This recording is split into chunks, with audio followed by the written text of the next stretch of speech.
selanjutnya Ibu akan absen Aditya, Ananda, Andini, Arga, Berliana. Bagaimana kabar kalian hari ini? Nah, semoga dengan kabar kalian baik, kalian juga semangat untuk mengikuti kegiatan pembelajaran hari ini. Karena kalau kaliannya semangat, nanti kalian akan antusias dalam mengikuti setiap proses pembelajaran, dan kalian juga akan mudah untuk memahami materi pembelajaran yang Ibu sampaikan. Minggu lalu kita sudah membahas materi mengenai apa? Pengertian permintaan. Lagi buku permintaan. Apa lagi? Faktor-faktor yang mempengaruhi permintaan. Kemudian jenis permintaan. Masih ingat nggak kemarin? Untuk pengertian permintaan itu apa sih? Sejumlah barang atau jasa yang diminta oleh konsumen pada berbagai tingkat harga tertentu dan juga pada waktu tertentu. Nah, untuk materi hari ini Ibu akan membahas mengenai, pada pertemuan hari ini Ibu akan membahas materi mengenai fungsi permintaan, kemudian kurva pergerakan dan juga pergeseran permintaan. Adapun setelah kalian mengikuti setiap proses pembelajaran yang dilakukan hari ini, diharapkan kalian mampu untuk menghitung fungsi permintaan, kemudian membuat kurva permintaan, kemudian menganalisis pergerakan di sepanjang kurva permintaan dan juga pergeseran kurva permintaan, serta menyajikan hasil diskusi tentang analisis perubahan harga dan juga pengaruhnya terhadap fungsi dan kurva permintaan. Nah, ini ya yang akan kita pelajari bersama pada pertemuan hari ini. Yang pertama mengenai fungsi permintaan, kemudian pergerakan kurva permintaan dan pergeseran kurva permintaan. Sebelum masuk ke dalam apa sih itu fungsi permintaan? Di sini ada gambar. Nah, gambar apa ini? Ya, mungkin ada yang bisa menganalisis apa gambar ini? Oh, silahkan. Sheila. Gambar kenaikan harga BBM. Gambar kenaikan harga BBM. Apa yang terjadi dengan kenaikan harga BBM? Fenomena yang terjadi di awal bulan September. Pemerintah menaikkan harga BBM. Walaupun harganya naik, masyarakat tetap membeli BBM untuk memenuhi kebutuhan hidupnya. Oke. Walaupun harga BBM naik, tapi tetap permintaannya naik. Karena apa? Masyarakat tetap banyak membeli BBM. Ada pertanyaan? Ya, silakan. Kalau naik, harga permintaannya tetap naik. Oke, pertanyaannya bagus nih. Kenapa harga BBM itu naik? Walaupun naik, permintaannya itu tetap naik. Mungkin ada yang bisa menjawab? Oke, sekarang gini aja. BBM itu setiap hari kita pergunakan? Iya. Kalian ke sekolah naik apa? Motor nggak jalan sendiri gitu aja dong? Iya. Jalannya menggunakan barang. Karena BBM ini termasuk barang given, di mana barang given ini merupakan suatu barang yang kebalikannya dengan hukum permintaan. Masih ingat nggak kemarin hukum permintaan gimana? Ketika harga naik, jumlah barang yang diminta akan turun. Ketika harga turun, berarti berbanding terbalik. Tapi kalau barang given itu kebalikannya dengan hukum permintaan. Justru ketika harganya naik, jumlah barang yang dimintanya akan naik. Karena apa? BBM itu merupakan suatu komoditas barang yang setiap hari dipergunakan oleh kita, ya, sebagai konsumen dan juga produsen dan juga distributor. Kalau misalnya kita tidak menggunakan BBM, akan terhambat aktivitas kita sehari-hari. Ya Pak, untuk bepergian, produsen untuk memproduksi barang. Nah, oleh karena itu, walaupun harga BBM naik, permintaannya tetap naik karena memang masyarakat membutuhkannya untuk melakukan kegiatan sehari-hari untuk memenuhi kebutuhan hidup. Seperti itu. Bisa dipahami? Bisa. Oke. Nah, sekarang bisa disimpulkan nih, apa sih fungsi permintaan? Fungsi permintaan menunjukkan hubungan harga barang dengan jumlah barang yang diminta berlawanan atau berbanding terbalik. Oke, jadi bisa disimpulkan nih bahwa fungsi permintaan itu menunjukkan hubungan antara harga barang dan juga jumlah barang yang diminta. Hubungannya adalah berbanding terbalik, makanya nilainya negatif. Seperti itu. Bisa dipahami? Oke, kalau sudah bisa dipahami, Ibu lanjutkan. Ini ya, mengenai pengertian fungsi permintaan. Jadi fungsi permintaan ini akan menunjukkan bahwa harga barang yang dilambangkan dengan P dengan jumlah barang yang diminta atau quantity demand, lambangnya adalah ID. Sehingga hubungan antara P, harga barang, dengan jumlah barang yang diminta ini berlawanan atau berbanding terbalik, sehingga nilainya negatif. Jumlah barang yang diminta atau quantity demand ini sangat tergantung pada harga. Secara sistematis dapat dinyatakan quantity demand sama dengan fungsi dari harga. Nah, ini persamaan pada fungsi permintaan. Q sama dengan A min B I, atau I sama dengan A min B P. Nah, di sini ada keterangannya. P itu merupakan harga barang P. I jumlah barang yang diminta. A angka persentase. Oke, kemudian B bagaimana cara menentukan berapa besarnya fungsi permintaan? Nah, di sini ada rumusnya. Untuk cara menghitung fungsi permintaan, bagi P sama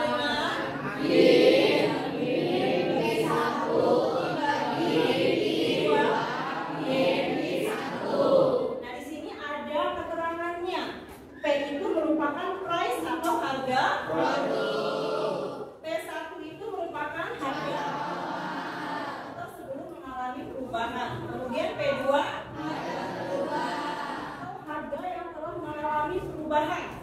Kemudian P ini merupakan jumlah produk.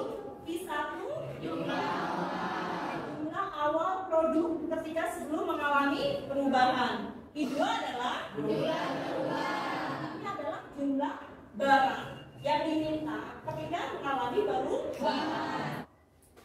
Masuk ke contoh soal ya. Ketika harga sepatu sebesar Rp200, jumlah permintaannya sebanyak 40 pasang. Nah, berarti kita bisa tentukan Rp200 ini merupakan P1 karena belum mengalami perubahan. 40 merupakan kemudian, dan ketika harganya naik menjadi Rp100, berarti Rp600 ini merupakan P2. Jumlah permintaannya turun menjadi 20 pasang, berarti 20 pasang ini P2. Tentukan fungsi permintaannya, berarti kita diminta untuk menyelesaikan soal ini menggunakan rumus permintaan tadi.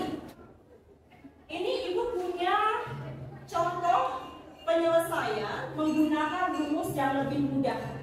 Sehingga tadi sudah dimasukkan ya, P2-nya 600 dikurangi 200 adalah 400. Tapi untuk keterangannya di sini tidak menggunakan P. Ini kan harusnya P, tapi dirubah menjadi I. Sama dengan, nah sekarang 20 diambil 40 minus 20, tapi diganti dengan P.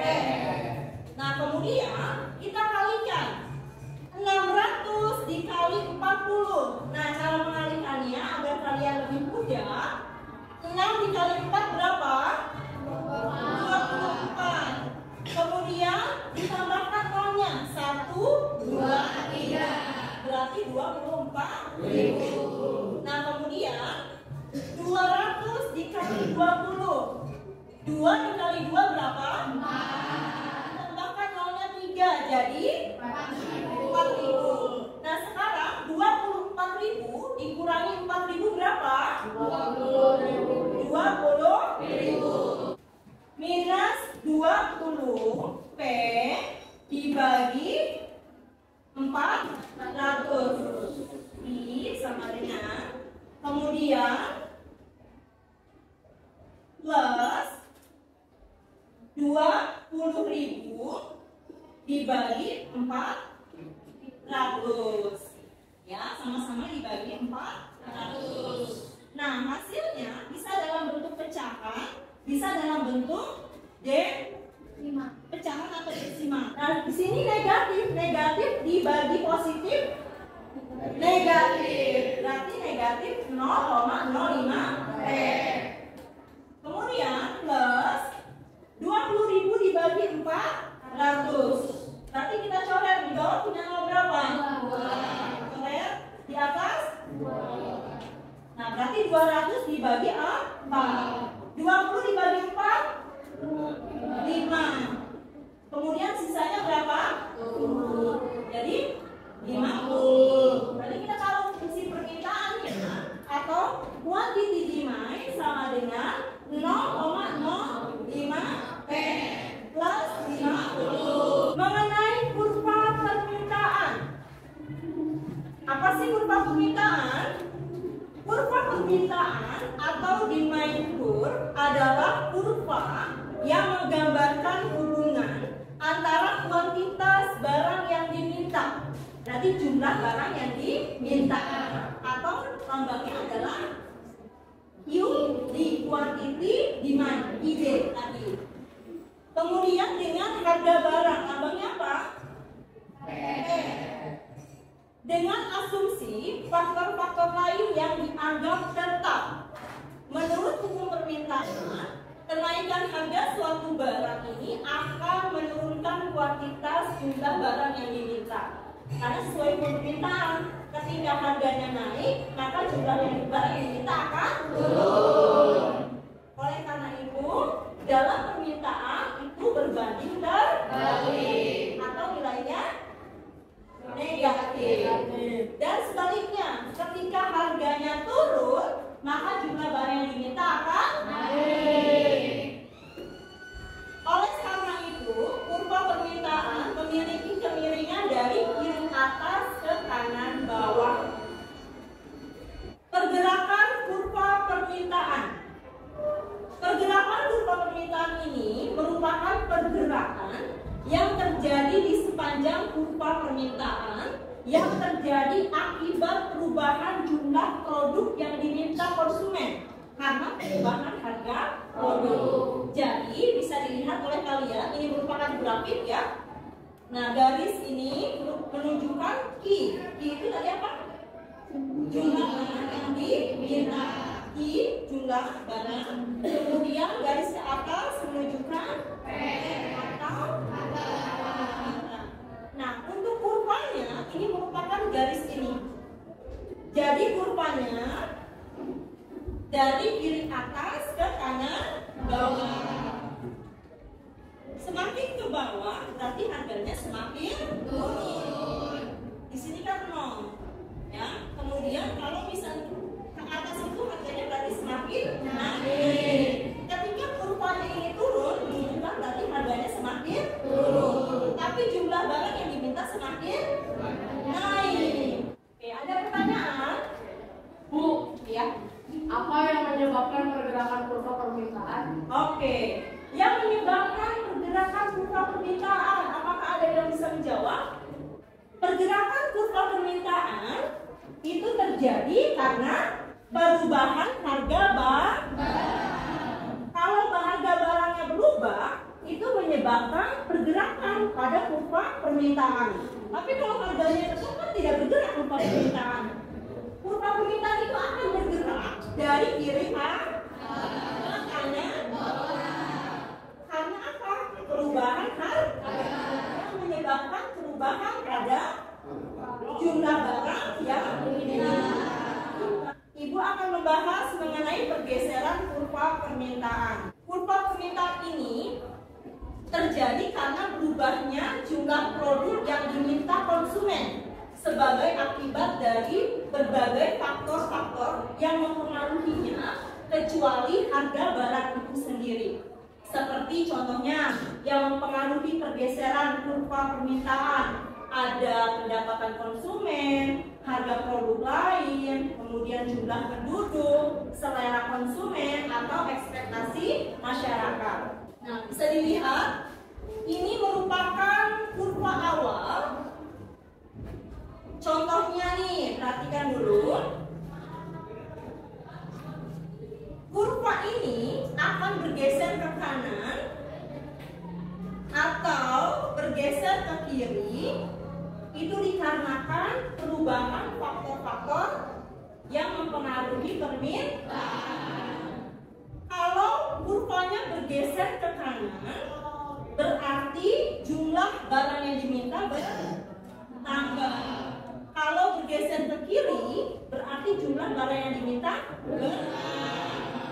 dengan harga yang sama, tetapi bisa berubah ke kanan atau ke kiri, bisa bertambah atau berkurang.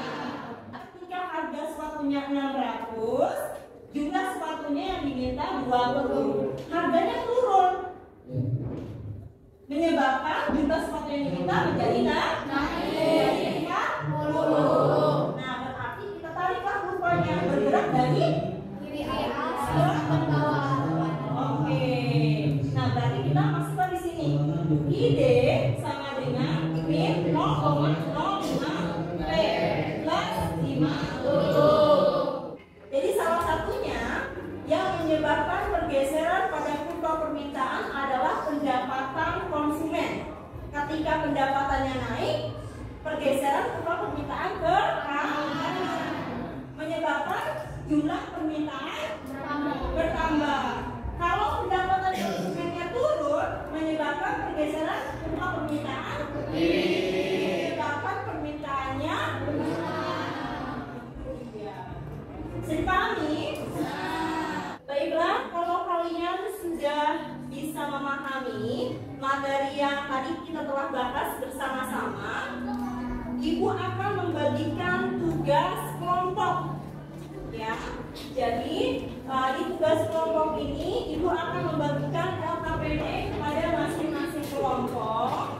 Tadi kelompoknya di awal sudah Ibu bagi ya, secara heterogen ya. Kalian sudah juga dengan kelompoknya? Sudah dapat setiap kelompok LKPD-nya ya? Silahkan dibuka, ada artikel di dalamnya. Apa itu isi artikelnya? Kenaikan harga BBM dinilai terus daya beli masyarakat. Oke, silakan kalian bersama dengan teman-teman sekelompoknya untuk membaca artikelnya dan kalian jawab setiap pertanyaan yang terdapat di dalam LKPD-nya. Bisa kalian cari referensi dari buku paketnya dan juga bahan ajar yang tadi sudah Ibu berikan kepada setiap kelompok. Keaktifan kalian dalam berdiskusi dengan kelompoknya, kemudian nanti pada saat presentasi mengemukakan pendapatnya, itu menjadi penilaian untuk Ibu. Silahkan untuk berdiskusi dengan teman kelompoknya. Berarti semuanya sudah selesai mengerjakan tugas kelompoknya? Sudah selesai? Kalau sudah, berarti kita mulai untuk setiap kelompok mempresentasikan hasil jawabannya. Ya, dimulai dari kelompok 1. Berdasarkan artikel di atas, lakukan analisis kalian mengenai dampak yang terjadi pada konsumen ketika harga BBM mengalami kenaikan. Dampak yang terjadi pada konsumen setelah pemerintah menaikkan harga BBM, yaitu daya beli konsumen terhadap BBM tetap meningkat. Karena BBM merupakan suatu barang yang setiap harinya digunakan oleh manusia untuk memenuhi kegiatan hidup, sehingga ketika barang BBM naik, permintaan tetap meningkat. Oke. Terima kasih. Tepuk tangan untuk kelompok 1. Lanjutkan kelompok 2. Perkenalkan, nama saya Subhan Masama dari kelompok 3 yang ingin menjawab pertanyaan nomor 3. Menurut pendapat kalian, tindakan apa yang sebaiknya dilakukan oleh konsumen dalam menghadapi situasi kenaikan harga BBM? Oke.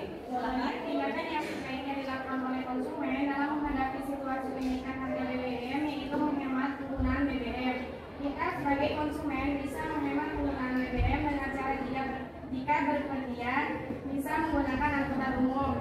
Apabila dengan jarak dekat bisa berjalan kaki atau menggunakan sepeda. Oke, ini merupakan hasil jawaban untuk menghitung fungsi permintaan kelompok 4. Jadi, nah bisa dilihat ya, P1-nya berapa? 4.000. P2-nya 2.000. I1-nya gunakan cara cepat ya. Jadi langsung aja. 4.000 diambil 2.000, 2.000 ini min 20P plus 200, I-nya min 20P dibagi 2.000. Hasilnya adalah ID sama dengan min 1 plus 200. Oke, ada yang berbeda mungkin jawabannya? Semua sama? Jawabannya benar. Silahkan close untuk kelompok. Oke, selanjutnya untuk kelompok 5. Ini merupakan kurva dari fungsi permintaan yang telah dihitung oleh tadi ya, kelompok 4. Dimasukkan ke dalam kurva. Untuk kelompok 5 membuat kurva. Nah, berarti ID-nya berapa? Min 100. Berarti kurvanya bergerak dari terima kasih kelas untuk kelompok 5. Oke, berarti sudah selesai untuk tugas kelompoknya. Nah, kita simpulkan bersama-sama dimulai dari awal ya. Yang pertama tadi pertanyaannya kenapa harga BBM naik? Ya, tetapi permintaannya naik karena kita setiap hari menggunakan BBM. Memenuhi kegiatan sehari-hari. Jadi kita tidak lepas dari penggunaan BBM. Mau nggak mau kita harus beli, ya kan? Kemudian yang kedua tadi pertanyaannya, oke, tindakan yang sebaiknya dilakukan kita sebagai konsumen ketika harga BBM naik yaitu penggunaan BBM. Dan tadi ya untuk soal perhitungan fungsi permintaan sudah kalian kerjakan, berdiskusi dengan teman-temannya dan jawabannya sudah sama ya dengan yang presentasi di depan. Kita sudah tahu untuk menghitung fungsi permintaan. Hasilnya ID sama dengan min 100 dan kurva permintaan bergerak dari kiri gitu. Pergerakan kurva permintaan terjadi karena perubahan harga. Pergeseran kurva permintaan terjadi karena faktor-faktor selain harga. Pada pertemuan hari ini dapat kita simpulkan bersama-sama kita sudah mempelajari materi tentang fungsi permintaan. Kemudian kurva yang terdiri dari pergerakan kurva permintaan juga pergeseran kurva permintaan. Jadi fungsi permintaan menunjukkan harga dan jumlah barang yang diminta. Itu ternyata berlawanan arah sehingga nilainya negatif. Kemudian pergerakan kurva permintaan terjadi karena perubahan harga. Kemudian pergeseran kurva permintaan terjadi karena faktor-faktor selain harga barang itu sendiri. Baiklah, terima kasih kepada semua peserta didik. Ibu melihat tadi partisipasinya aktif ya dengan kelompoknya masing-masing untuk menjawab setiap pertanyaan-pertanyaan yang terdapat dalam tugas kelompok. Nah, selanjutnya Ibu akan memberikan tugas mandiri kepada kalian. Silakan dibagi. Tugas mandirinya ini sebanyak 5 soal PD. Silakan langsung dikerjakan pada lembar pertanyaannya. Jadi kalian silang untuk jawaban yang benar. Pilih mana jawaban yang benar. Tuliskan nama di atasnya dan kelas.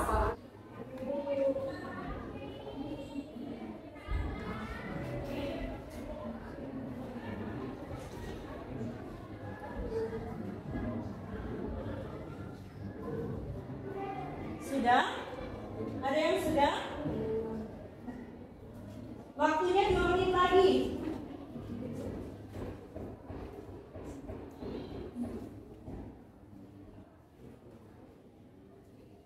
Kerjakan sendiri-sendiri ya, karena kan tadi sudah dibahas semua untuk soal-soal yang ada pada tugas mandiri. Ini tugas mandiri ini dimaksudkan untuk ibu mengetahui sejauh mana pemahaman kalian akan materi yang sudah dipelajari.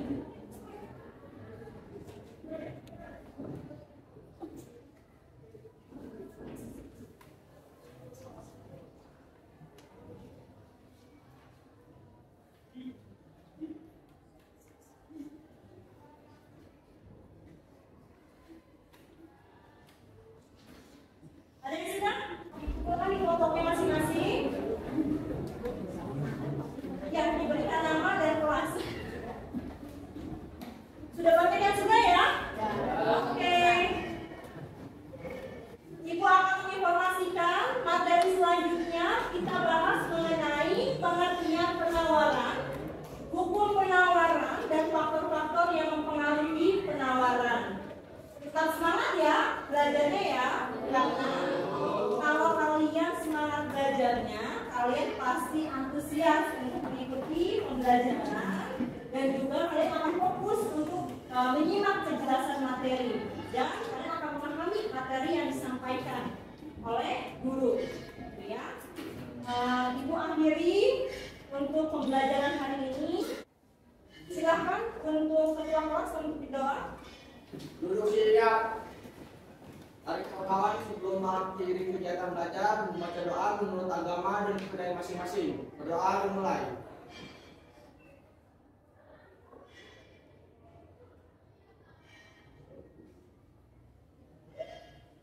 Doa selesai. Berikan salam.